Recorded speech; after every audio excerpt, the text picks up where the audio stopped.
if you have more net benefit by not adopting Bitcoin than adopting Bitcoin, then you probably aren't going to do it. But I think so. There's a Safety Moose quote where, Bitcoin adoption is more like gunpowder. Is that if you're in back in the day, if you were going to war with someone and you didn't adopt gunpowder, it wasn't a matter of beliefs it was like, then you lost the war, then you died. Mhm. And I think it's very similar is that, this thing is, I consider risk free 60 to 100%, depending on when you want to start to measure year Mhm. over year returns on average. And it's out competing everything, right? Like what Michael Saylor has taken a $500 million company, turned it into a $100 billion company, could very well be $1 trillion company. And eventually, someone like Facebook will have to buy Mhm. Bitcoin and compete with Michael Saylor. In this powerful interview, Jack Mallers breaks down why Bitcoin is the most important financial innovation of our time. He explains why Bitcoin is the only fixed, finite asset in human history, how it protects against inflation, and why governments and corporations will eventually be forced to adopt it. Jack also discusses the true nature of money, how fiat currencies weaken individuals over time, and why Bitcoin represents freedom and financial sovereignty. Stick around until the end to hear Jack's bold prediction on Bitcoin's future, why institutions will have no choice but to embrace it, and how this shift could transform the global financial system. Also, guys, if you like our cryptocurrency content, please remember to like and subscribe to stay up to date. Now, over to Jack. Why is Bitcoin so special and so different? And why should people have the kind of red alarm buzzing when they hear a digital asset stockpile rather than Bitcoin stockpile? Yeah, so I think if the uh, listener that is a little overwhelmed by some of these concepts, just give me a few minutes and bear with me here and trust me to the end. To understand Bitcoin is to understand money, which is a really overwhelming concept and seems very abstract, but we're going to do it together right here, right now.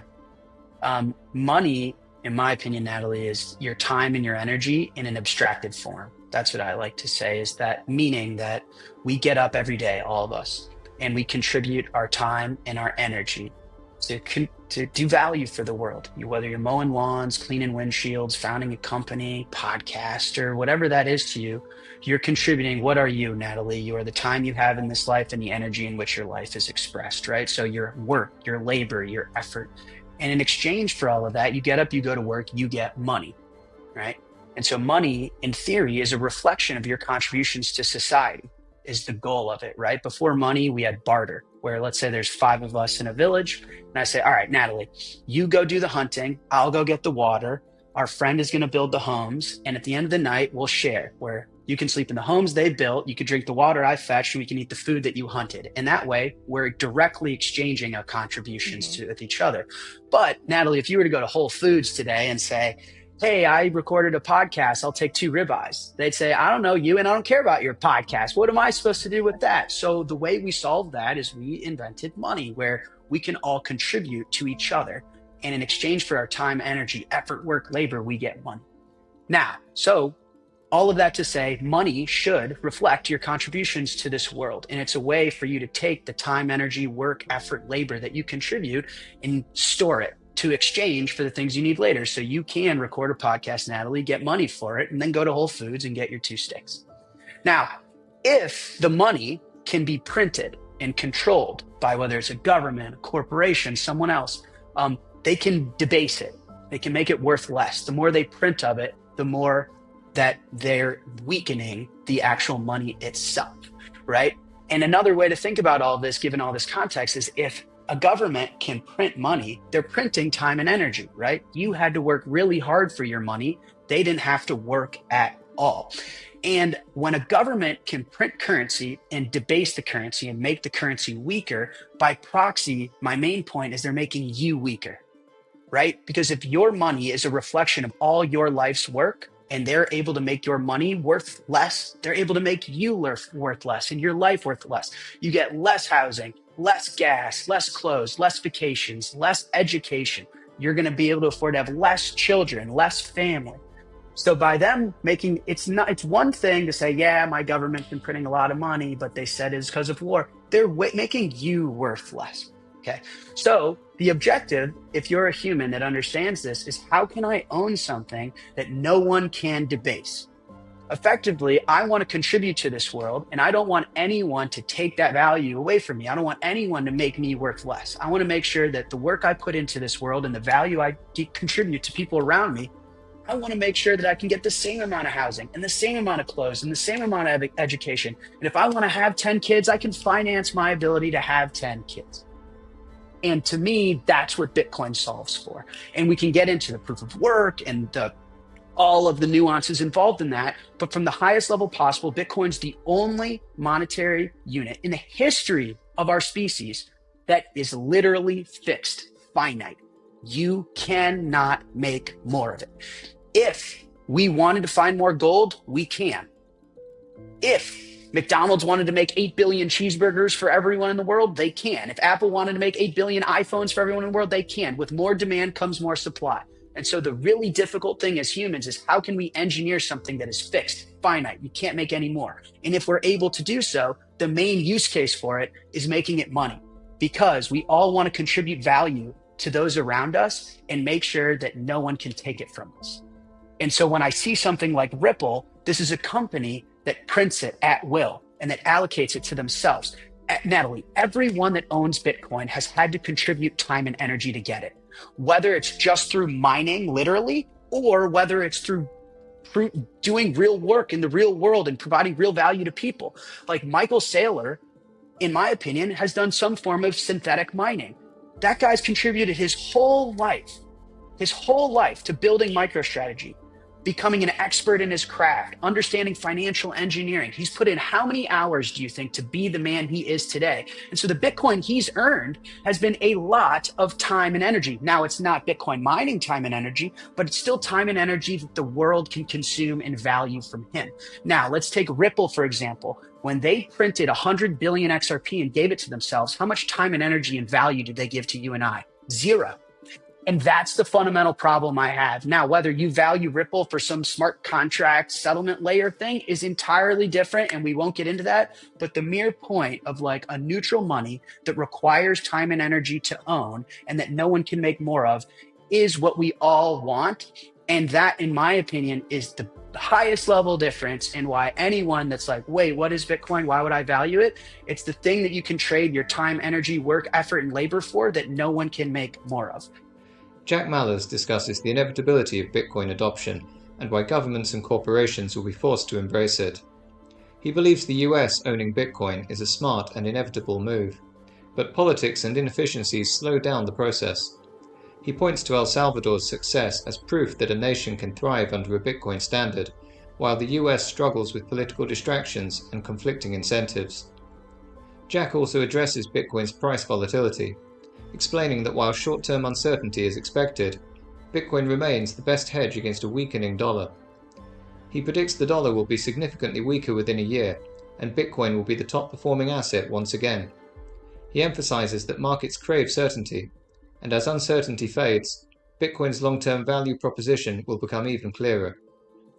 Discussing corporate adoption, Jack compares Bitcoin to gunpowder in warfare. Eventually, those who refuse to adopt it will be left behind. He cites Michael Saylor's success, turning a $500 million company into a $100 billion giant by embracing Bitcoin. Eventually, companies like Facebook will have no choice. They will have to follow suit, not out of belief, but out of necessity for survival. Jack's message is clear. Bitcoin adoption is not a question of if, but when, and those who understand this now are positioned for the greatest financial shift of our time. Will we see a strategic reserve of Bitcoin and potentially the country buying Bitcoin, or are you no longer as bullish on that? I would say I've always been hopeful. I'm a proponent of, truth and good ideas win in the end. Nothing defeats Father Time. And so, pushing lies, as I run a company and we think about scalability and efficiency and, profit per employee, these type of metrics. And I always tell internally, lies aren't efficient and they're very hard to scale. They may work short term, but long term, low time preference, building anything on lies or bad ideas will never work. And so I think fundamentally, the US owning Bitcoin is a good idea and it solves some of our biggest problems. So, from that vantage point, I've always been hopeful. The unfortunate reality of my country owning Bitcoin is it involves a lot of politics. And politics, if anything, are not efficient, bad incentives, terrible structure, riddled with bad history of mistakes and deceitful lies and hidden information.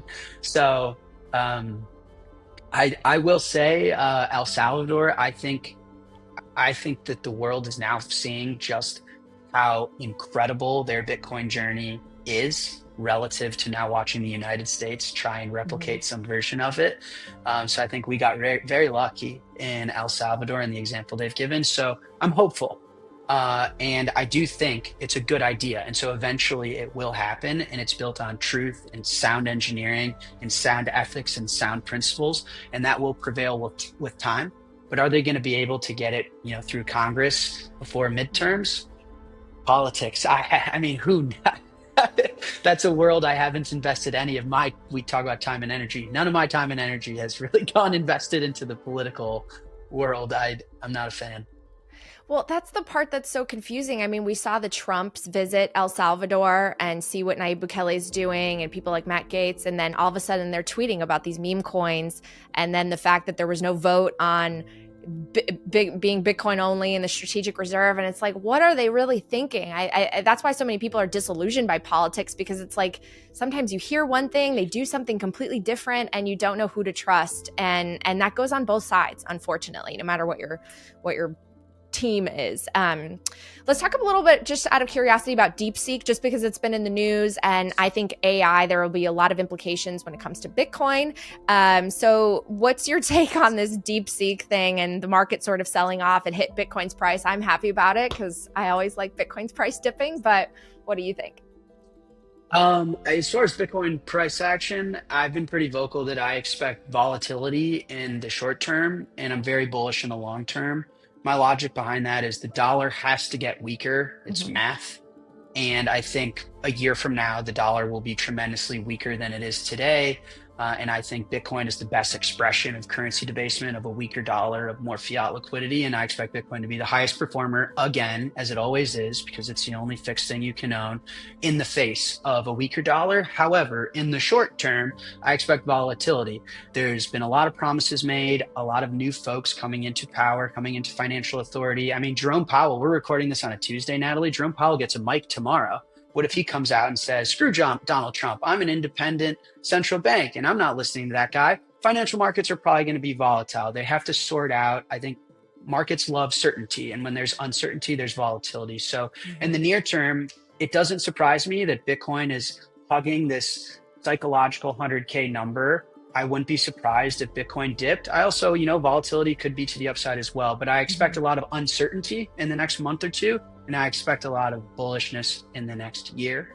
That's my Bitcoin outlook. So I'm a big believer that the Bitcoin standard will help fix the crony capitalism that we have today, and it will reduce the amount of monopolies that we see. And I think that it's our current system of broken money that has led to things like big pharma, big tech, big food, all the things that eventually harm us and harm the middle class. But those CEOs and those companies, they're very, very powerful. So why would they want to adopt something that ultimately checks their power and potentially reduces it? Um, I think you adopt Bitcoin when you have to. We kind of talked about this out of necessity. Just to your point, if you have more net benefit by not adopting Bitcoin than adopting Bitcoin, then you probably aren't going to do it. But I think so. There's a Safety Moose quote where Bitcoin adoption is more like gunpowder. Is that if you're in back in the day, if you were going to war with someone and you didn't adopt gunpowder, it wasn't a matter of beliefs it was like, then you lost the war, then you died. Mm-hmm. And I think it's very similar is that, this thing is, I consider risk-free 60 to 100%, depending on when you want to start to measure year over year returns on average. And it's out competing everything, right? Like what Michael Saylor has taken a $500 million company, turned it into a $100 billion company, could very well be $1 trillion company. And eventually someone like Facebook will have to buy Bitcoin and compete with Michael Saylor. Right now, though, to your point, it's probably net benefit that they don't, for reasons. So anyways, I think eventually people will have to. And that's when they will adopt it. It'll be out of necessity and it'll be out of need. And similar to the gunpowder analogy, if you don't adopt it, you die. And that's when you will. And then before then is all the more opportunity, I think, for you and I. Jack Mallers makes it clear Bitcoin isn't just an asset, it's a movement that challenges the entire financial system. He emphasizes that governments and corporations will eventually have no choice but to adopt Bitcoin, not out of belief, but out of necessity. The financial system is at a turning point, and those who recognize this shift early will have the greatest advantage. Jack's passion for financial freedom, the power of Bitcoin, and the fight against corporate lobbying is a wake-up call for anyone paying attention. The future of money is being shaped right now, and Bitcoin is at the center of it all. Thanks for watching, and if you enjoyed this video, please remember to like, subscribe, and share your thoughts in the comments section below.